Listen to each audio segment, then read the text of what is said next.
या ठिकाणी आता जिल्हाधिकारी साहेबांच्या उपस्थितीमध्ये बीड जिल्ह्यातील सर्व कारखानदारांची बैठक घेण्यात आली। या बैठकीमध्ये युवा शेतकरी संघर्ष समिती व ऊस उत्पादक शेतकरी समिती आणि ऊसतोड कामगार संघटनेचे पण प्रतिनिधी आम्ही उपस्थित होतो।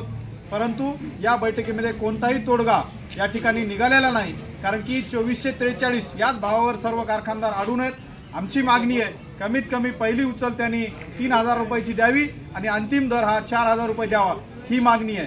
शेतकरी बांधवांना एक विनंती आहे की आंदोलन आता पेटलेलं आहे, हे आंदोलन आपल्याला विजयी झाल्याशिवाय माघार घ्यायची नाही आहे।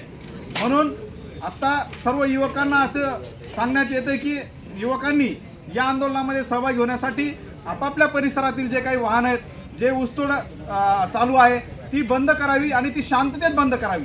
आणि ऊसतोड कामगार संघटनेच्या वतीनं मी या ठिकाणाहून आपल्याला आवाहन करतो की सर्व ऊसतोड कामगारांनी आपल्या शेतकरी बांधवाच्या आंदोलनामध्ये सहभागी व्हावं आणि जोपर्यंत या मागण्या मान्य होत नाही तोपर्यंत ऊसतोड बंद ठेवावी, असं या ठिकाणी